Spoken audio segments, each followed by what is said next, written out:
Hello friends, welcome back to my channel. मैं हूं आपकी फ्रेंड वर्षा। फ्रेंड्स, आज की इस वीडियो में हम बात करेंगे बीएड एंट्रेंस एग्जाम के कॉमर्स के प्रैक्टिस सेट की। फ्रेंड्स, आज का हमारा कॉमर्स का जो प्रैक्टिस सेट है वो है हमारा प्रैक्टिकल के ऊपर। हमने इसमें कुछ क्वेश्चंस लिए हैं। एक तरह से हम एक आइडिया आपको लग जाएगा कि किस तरह से क्वेश्चंस आ सकते हैं आपके एग्जाम में, क्योंकि न्यूमेरिकल पोर्शन इतना आपके एग्जाम में पूछा नहीं जाता है, क्योंकि इसको सॉल्व करने में टाइम लगता है, तो इतना नहीं पूछेंगे। मोस्टली थ्योरेटिकल क्वेश्चंस होंगे, लेकिन कुछ क्वेश्चंस हैं जो पूछे जा सकते हैं, चांसेस हैं, तो आज हम उनकी प्रैक्टिस करेंगे। स्टार्ट करते हैं। वीडियो पसंद आए तो वीडियो को लाइक कीजिए, अपने फ्रेंड्स के साथ शेयर कीजिए।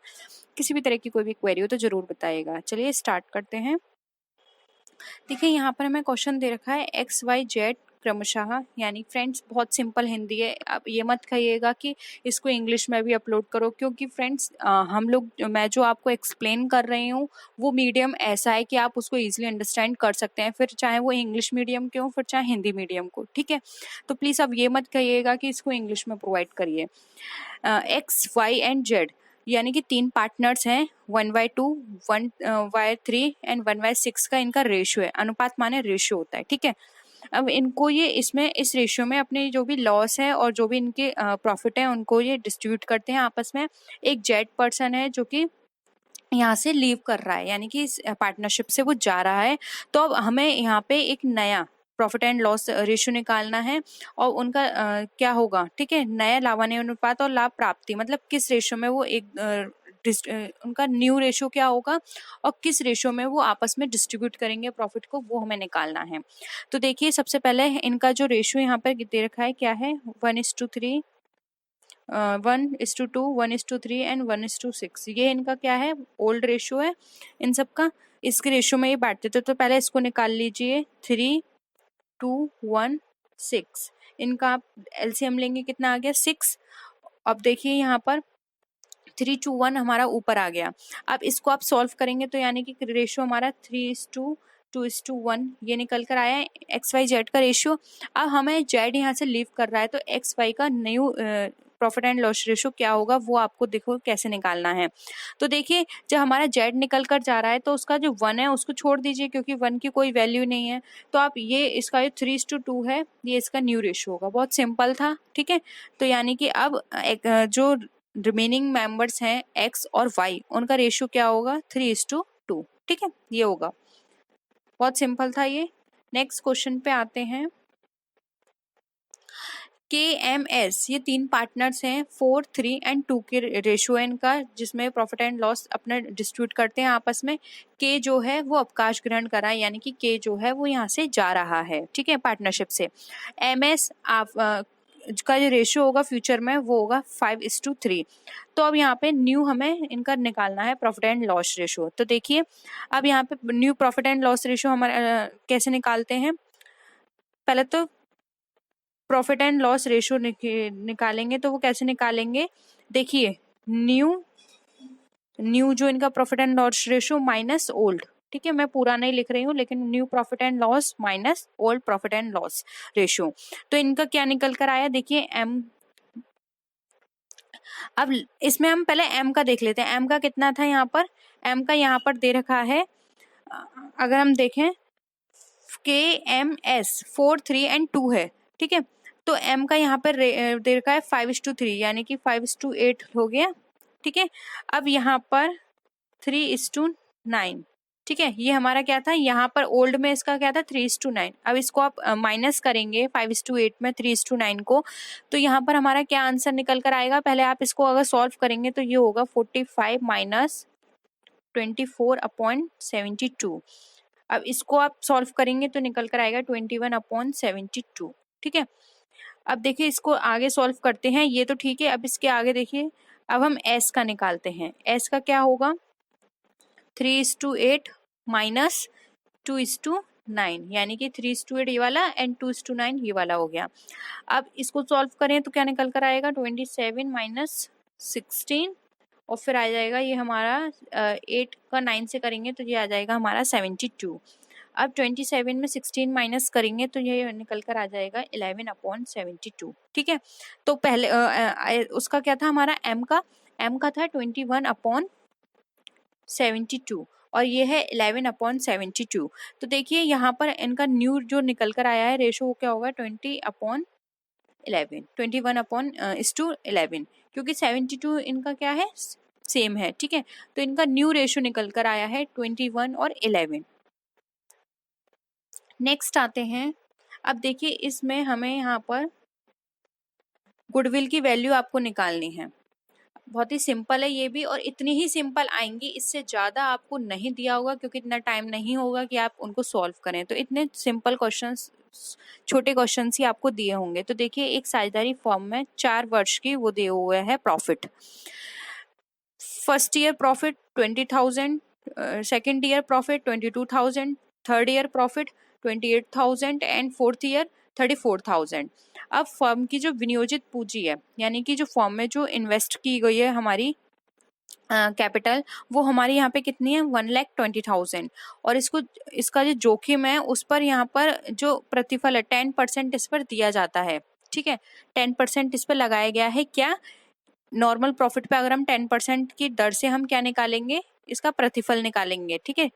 अब उपरोक्त अवधि के प्राप्त औसत अधिलाभों के 3 वर्ष के क्रय मूल्य के आधार पर, यानी कि आपको 3 वर्ष के जो परचेजिंग है 3 वर्ष के आधार पर हमें क्या निकालना है, गुडविल निकालनी है। तो आप 3 वर्ष ले लीजिए, यानी कि 3 साल इसके ले लीजिए। 3 साल कैसे लेंगे आप देखिए,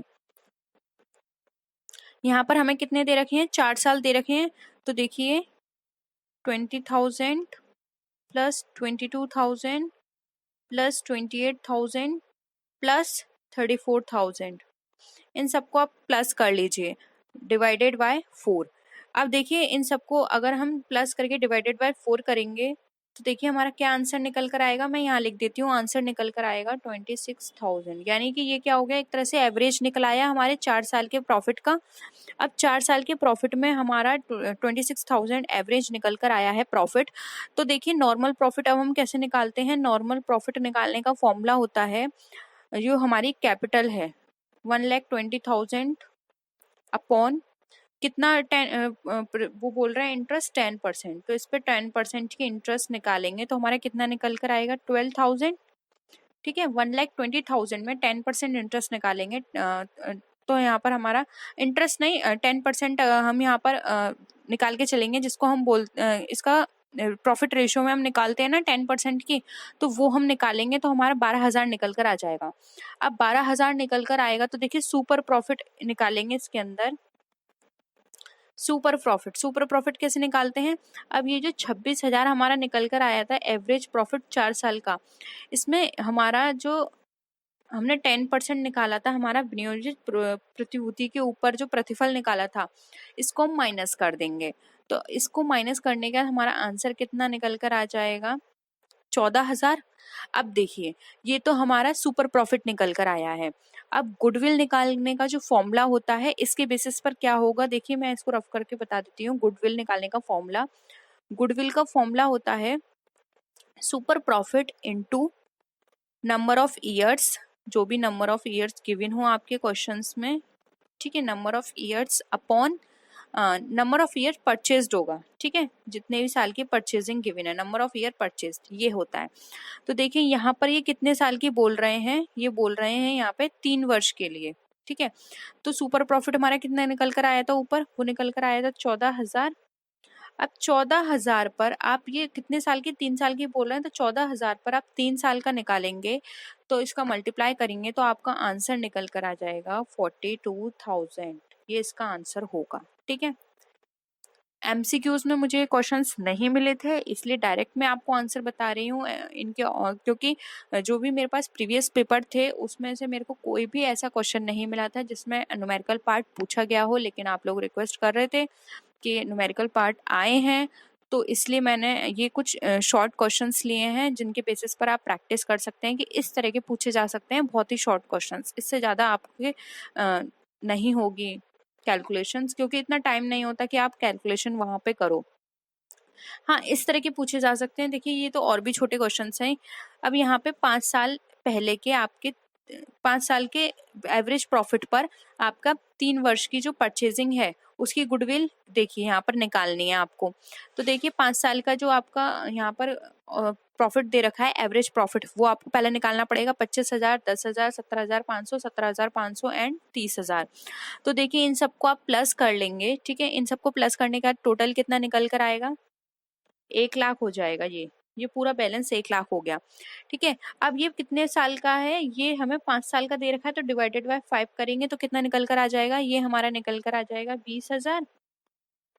और ये कितने साल की पूछी हुई है, ये हमें 3 साल की पूछी हुई है। तो 20,000 में 3 को आप मल्टीप्लाई कर देंगे तो आपका आंसर निकल कर आ जाएगा 60,000। 60,000 आपका ये आंसर होगा, ठीक है। बहुत ही सिंपल था। अब उसी तरह से नेक्स्ट क्वेश्चन देखते हैं। इसमें हमें 5 वर्षों के औसत लाभ के आधार पर, औसत लाभ होता है फ्रेंड्स एवरेज प्रॉफिट, ठीक है। 2 वर्ष के जो परचेजिंग है उसके बेसिस पर आपको गुडविल निकालनी है। तो पहले आप जो आपको ये प्रॉफिट दे रखा है आप इसको ऐड कर लीजिए, फिर आपको जो लॉस दे रखा है आप इसको ऐड कर लीजिए, फिर बाद में आप डायरेक्ट इसको माइनस कर दीजिए। यानी कि प्रॉफिट में से लॉस माइनस करेंगे, ये सारे प्रॉफिट ऐड कर लीजिए, ये सारे लॉस ऐड कर लीजिए, फिर आपस में दोनों को माइनस कर दीजिए, तो आपका टोटल निकल कर आ जाएगा कितना, 40,000, ठीक है। और ये कितने साल का दे रखा है आपको, ये कितने का दे रखा है आपको, 5 साल का। देखिए 3 साल के लाभ है और 2 साल की हानि है, यानी टोटल 5 साल है। तो 5 साल का आप इससे डिवाइडेशन करेंगे तो आपका आंसर यहाँ पे कितना निकल कर आएगा, आपका यहाँ पे आंसर निकल कर आएगा 8,000, ठीक है। अब ये 2 साल की इसने पूछी है गुडविल, तो 8,000 में जब आप 2 का मल्टीप्लाई करेंगे तो आपका आंसर कितना निकल कर आएगा, 16,000। 16,000 इसकी गुडविल है, ठीक है। तो इस तरह के क्वेश्चंस थे। नेक्स्ट कुछ और क्वेश्चंस देख लेते हैं।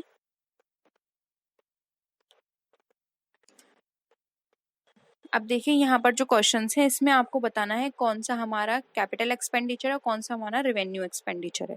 देखिए फर्स्ट है जो हमारी प्रोडक्टिव शुगर है, मैं आपको इंग्लिश में बोल रही हूँ, जो हमारी प्रोडक्टिव शुगर है उसका जो प्रोडक्शन पे जो टैक्स दिया गया है वो 800 रुपये दिया गया है। तो ये किस तरह का आपका एक्सपेंडिचर होगा, ये आपका एक्सपेंडिचर आपके प्रोडक्शन से संबंधित है, तो इस बेसिस पे आप बता सकते हैं ये आपका कैपिटल एक्सपेंडिचर है या रेवेन्यू एक्सपेंडिचर है। तो फ्रेंड्स ये हमारा, अगर हम बात करें तो ये हमारा रेवेन्यू एक्सपेंडिचर है, ठीक है, क्योंकि ये हमारा किससे संबंधित है, ये हमारे प्रोडक्शन से संबंधित है। नेक्स्ट आते हैं, पुरानी मशीन हटाकर नई मशीन 8,000 रुपए की लगाई। यानी कि कोई पुरानी मशीन थी आपके पास, आपने उसको हटाकर नई मशीन लगाई है 8,000 रुपए की, तो ये आपकी कैसी है। तो ये हमारा जो एक्सपेंडिचर है फ्रेंड्स, ये हमारा लॉन्ग टर्म का है, लॉन्ग टर्म में आपको बेनिफिट देगा, तो ये आपके लिए यहाँ पर अगर हम बात करें तो ये कैपिटल एक्सपेंडिचर है, ठीक है, ये आपका कैपिटल एक्सपेंडिचर है। नेक्स्ट है सी, विशेष विज्ञापन पर 5,000 रुपये व्यय हुए, यानी कि कोई आपने एडवर्टाइजमेंट करवाया था उस पर आपने 5,000 रुपये क्या दिए, एक्सपेंड किए। अब 5,000 एक्सपेंड किए हैं तो ये आपका लॉन्ग टाइम तक आपको काम करेगा, ठीक है। तो ये आपका कौन सा हो जाएगा, डेफर्ड रेवेन्यू एक्सपेंडिचर, ठीक है, क्योंकि ये धीरे धीरे आपको राइट ऑफ करना है, एक बार में आप इसको 5,000 रुपये नहीं डाल सकते, क्योंकि आपकी इससे आपकी बैलेंस शीट पर रॉन्ग इफेक्ट पड़ेगा, ठीक है। तो आप इसको धीरे धीरे राइट ऑफ करेंगे, तो ये आपका डेफर्ड रेवेन्यू एक्सपेंडिचर है। नेक्स्ट है, कंपनी के प्रारंभिक व्यय 4,000 रुपए के, यानी कि कंपनी के जो प्रिलिमिनरी एक्सपेंसेस होते हैं वो 4,000 रुपए के हैं, तो आपको बताना है वो किस तरह के एक्सपेंसेस हैं। तो आपको ये पता होगा जो हमारे प्रिलिमिनरी एक्सपेंसेस होते हैं वो किस तरह के होते हैं। यस फ्रेंड्स, प्रिलिमिनरी एक्सपेंसेस भी हमारे डेफर्ड रेवेन्यू के नेचर में होते हैं, इनको भी हम धीरे धीरे करके राइट ऑफ करते हैं, एक बार में हम इसको शो नहीं करते हैं, ठीक है। तो ये भी क्लियर हो गया। नेक्स्ट है, एक मशीन जिसकी लागत 10,000 रुपये थी 8,500 रुपये में बेच दी, और इसमें जो इसकी बुक वैल्यू थी वो थी 4,250 रुपये। तो आपको बताना है ये किस तरह का एक्सपेंडिचर है। तो फ्रेंड्स देखिए यहाँ पर आपको क्या करना होगा, 8,500 में आपने क्या किया, उसको सेल कर दी, ठीक है, और बुक वैल्यू इसकी कितनी है, 4,250 रुपये। तो आप इसको आपने सेल करिए इतने में, बुक वैल्यू इतनी थी, तो आपको प्रॉफिट कितना हुआ, प्रॉफिट आपको हो गया 4,250 रुपये का ही आपको प्रॉफिट हो गया। तो ये जो प्रॉफिट है ये आपका कहलाएगा रेवेन्यू प्रॉफिट, ठीक है। और इसको आप क्या डेप्रिसिएशन की तरह धीरे धीरे करके राइट ऑफ करेंगे, ठीक है। तो ये आपका है रेवेन्यू प्रॉफिट की तरह ट्रीट किया जाएगा। नेक्स्ट क्वेश्चन पे आते हैं, खरीदे हुए व्यापारिक माल पर गाड़ी भाड़े का भुगतान, यानी कि आपने कोई भी सामान खरीदा है अपने बिजनेस के पर्पज से और उस पर आपने जो कैरेट इनवार्ड होता है वो दिया है, गाड़ी भाड़ा, ठीक है।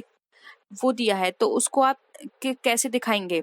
तो फ्रेंड्स ये हमारा रेवेन्यू एक्सपेंडिचर का पार्ट होता है, और इसको हम बार बार यू हमारे बिजनेस में होता रहता है। ये ऐसा नहीं है कि आपने आज किया है फ्यूचर में नहीं होगा, ये डेली एक्सपेंडिचर है, तो इसको इसलिए इसको रेवेन्यू एक्सपेंडिचर की तरह ट्रीट किया जाएगा। नेक्स्ट है नई मशीन की स्थापना हेतु काम पर रखे गए कारीगरों की मजदूरी। यानी कोई भी आप एक नई मशीन आपने इंस्टॉल की थी, उसके लिए आपने कारीगरों को मजदूरी दी। तो फ्रेंड्स देखिए, आपने कोई भी मशीन यहाँ पे इंस्टॉल की है, ठीक है, नई मशीन इंस्टॉल की है, तो वो नई मशीन जो है, ऐसा तो नहीं है ना आप डेली एक नई मशीन इंस्टॉल करते हो। आप हर 6 महीने, या एक बड़ी कंपनी है तो हर 6 महीने बाद, हर साल बाद, या फिर मोस्टली कंपनियां ऐसी होती हैं जो 5 से 10 साल बाद कोई भी मशीन को इंस्टॉल करती हैं। तो यानी आपका ये बहुत रिकरिंग नेचर में नहीं है, बार बार होने वाला एक्सपेंडिचर नहीं है, तो ये हमारा कैपिटल एक्सपेंडिचर की तरह ट्रीट किया जाएगा। ठीक है, तो आप इन शॉर्ट ये समझ लीजिए, जो भी एक्सपेंडिचर हमारे डेली बेसिस पर होते हैं, कंटिन्यू बेसिस पर होते हैं, वो हमारे होंगे रेवेन्यू एक्सपेंडिचर, सॉरी, इसका आंसर जो होगा वो हमारा कैपिटल एक्सपेंडिचर होगा। ठीक है, और जो हमारे एक्सपेंडिचर या फिर प्रॉफिट जो बहुत कम होते हैं, जिनके चांसेस कम होते हैं, सालों में एक बार होते हैं, ठीक है, वो हमारे कहलाते हैं कैपिटल एक्सपेंडिचर। और ऐसे एक्सपेंडिचर जो हमें बहुत टाइम तक प्रॉफिट करेंगे, और जो जिनको हम एक बार में शो नहीं करते हैं अपनी बैलेंस शीट में एक साथ, वो हमारे कहलाते हैं डेफर्ड रेवेन्यू एक्सपेंडिचर।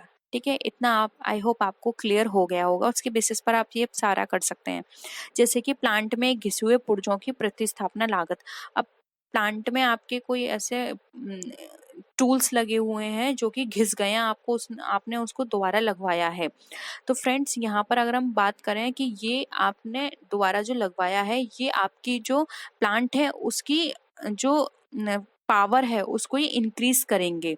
ठीक है, तो इसको ये इंक्रीज करेंगे, इसलिए ये एक्सपेंडिचर हमारे कैपिटल वो रेवेन्यू एक्सपेंडिचर की तरह ट्रीट किए जाएंगे। ये सिर्फ उस चीज को बढ़ाएंगे, मतलब वो सिर्फ उसकी पावर को बढ़ाएंगे। ये नहीं है कि वो उसको 5 से 10 साल तक और आप उनको यूज कर सकते हो, वो कुछ टाइम पीरियड के लिए उसकी जो कार्य क्षमता है या फिर उसकी जो पावर है उसको इंक्रीज करेंगे। ठीक है, नेक्स्ट है किए हुए सेकंड हैंड फर्नीचर की मरम्मत पर व्यय। अब आपने कोई परचेस ऐसा मशीनरी ली जो कि सेकंड हैंड थी, और उसकी आपने रिपेयरिंग में आपने कुछ भी एक्सपेंडिचर किया। तो फ्रेंड्स यहाँ पे सेकंड हैंड एक्सपेंडिचर की बात की जा रही है, जो कि आपने परचेस किए थे और उसमें मरम्मत पर आपने कुछ खर्चा किया है। तो ये अगर हम बात करें तो ये हमारा कैसा है, ये हमारा रेवेन्यू वो कैपिटल नेचर का है, इसलिए कैपिटल एक्सपेंडिचर का पार्ट है। नेक्स्ट है आकस्मिक क्षति के कारण मशीन की मरम्मत पर व्यय। तो फ्रेंड्स आकस्मिक क्षति के कारण यानी कि कोई भी ऐसी अचानक से आपकी मशीन में कोई कमी आ गई जिसके कारण आपने उसमें रिपेयरिंग में एक्सपेंड किया है। तो फ्रेंड्स इस तरह का जो एक्सपेंडिचर होता है वो हमारा क्या कहलाता है, वो हमारा कहलाता है रेवेन्यू एक्सपेंडिचर। क्योंकि देखिए इससे क्या होगा, इससे आपकी जो भी मशीन है उसकी आप बस रिपेयरिंग करा के उसको आप कार्य क्षमता बढ़ेगी नहीं, आप उसकी बस मेंटेन कर सकते हैं। ठीक है, तो यहाँ पर क्या है, कोई भी किसी भी तरह का रिपेयरिंग होगी वो हमारी रेवेन्यू एक्सपेंडिचर की तरह ट्रीट की जाएगी। नेक्स्ट है माल भेजने का वादा पूरा न करने पर कानूनी व्यय। यानी कि कोई भी ऐसा पर्सन था जिसने आपको प्रॉमिस किया था कि वो आपको जो भी गुड्स हैं उसको सेंड कर देगा, और उस पर कुछ इस तरह के आपने वादा किया, यानी कि कॉन्ट्रैक्ट किया, और उस पर जो लीगल एक्सपेंस है आपको वो देना पड़ा। तो वो लीगल एक्सपेंसेस किस तरह का एक्सपेंस कहलाता है? तो देखिए यहाँ पर अगर हम लीगल एक्सपेंस की बात करें तो ये हमारा क्या है, एक तरह से डेली होता रहता है, क्योंकि आप कोई भी गुड्स ऐसा खरीदेंगे डेली खरीदेंगे, और डेली आपको इस तरह के कॉन्टैक्ट अपने पार्टी के साथ करने होंगे। तो ये क्या हो गया, रिकरिंग नेचर का हो गया। आपको कंटिन्यू बेसिस पर ये आप कभी किससे इस तरह के कॉन्टैक्ट करते रहते हैं, तो ये भी आपका रेवेन्यू एक्सपेंडिचर का पार्ट हो गया। नेक्स्ट है व्यापार चिन्ह का दुरुपयोग होने पर कानूनी व्यय। अब यहाँ पर कानूनी व्यय इसमें बोला गया है कि कोई भी आपने पेटेंट खरीदा है, यानी कि बिजनेस के लिए कोई भी आपने कहते हैं ना, चिन्ह का मतलब यहाँ पर आप ब्रांड या पेटेंट से समझ लीजिए, जिसको हम बोलते हैं कि इसका ये साइन है। जैसे कि एप्पल का क्या होता है, एप्पल कंपनी जो है उसका एक एप्पल साइन है। ऐसी किसी कंपनी का जो चिन्ह है उसका दुरुपयोग होने पर उसने कानूनी यानी किसी ने उसका मिसयूज कर लिया और उस पर उसे लीगल एक्सपेंस देने पड़े। तो देखिए अगर हम यहाँ पर बात करें दुरुपयोग पर, तो ये भी हमारा क्या है, ये एक तरह का रेवेन्यू एक्सपेंडिचर का पार्ट है, ठीक है, क्योंकि आपको अपने व्यवसाय की जो स्थायी संपत्ति है उसमें इस तरह की उसकी सिक्योरिटी के लिए ये सब काम करने ही पड़ते हैं, ठीक है। तो ये हमारा रेवेन्यू एक्सपेंडिचर की तरह ट्रीट किया जाएगा। नेक्स्ट है पुराने साइन बोर्ड पर नया साइन बोर्ड लिखवाने के वे, यानी कि आपकी कंपनी में कोई साइन बोर्ड था, आपने उसकी जगह कोई नया साइन बोर्ड लगवाया और उसके लिखवाने का यानी कि उसकी पूरी प्रिंटिंग पर आपको खर्चा करना पड़ा है, वो किस तरह का खर्चा है। तो देखिए यहाँ पर ये हमारा ना ही हमारा ये अगर हम बात करें तो ना ही ये हमारा रेवेन्यू का पार्ट कहा जाएगा, ना ही ये हमारा कैपिटल का। ये एक तरह से ट्रेडिंग एक्सपेंसेस की तरह हम ट्रीट कर सकते हैं और ना ही ये इतना बड़ा एक्सपेंडिचर होता कि हम इसको अगर डेफर्ड रेवेन्यू की तरह ट्रीट करें, क्योंकि ये ज़्यादा एक्सपेंडिचर नहीं होता इस पर, इसलिए हम इसको ट्रेडिंग एक्सपेंसेस की तरह बोलेंगे। लेकिन अगर आपके एग्जाम में ऑप्शंस में रेवेन्यू एक्सपेंडिचर आता है और ट्रेडिंग एक्सपेंडिचर नहीं आता है तो आप रेवेन्यू एक्सपेंडिचर भी लगा सकते हैं, ठीक है। तो ये थे हमारे आज के क्वेश्चंस। आई होप आपको वीडियो पसंद आया होगा। सिर्फ इतने ही क्वेश्चंस थे। मुझे नहीं लगता कि हमें प्रैक्टिकल क्वेश्चंस और भी ज़्यादा प्रैक्टिस करने की ज़रूरत है। और वीडियो कैसी लगी प्लीज़ ज़रूर बताइएगा, और किसी भी तरह की कोई भी क्वेरी हो तो प्लीज़ ज़रूर बताइएगा। नेक्स्ट वीडियो में फिर मिलते हैं और भी अच्छी वीडियोज़ के साथ। तब तक के लिए टेक केयर, बाय बाय।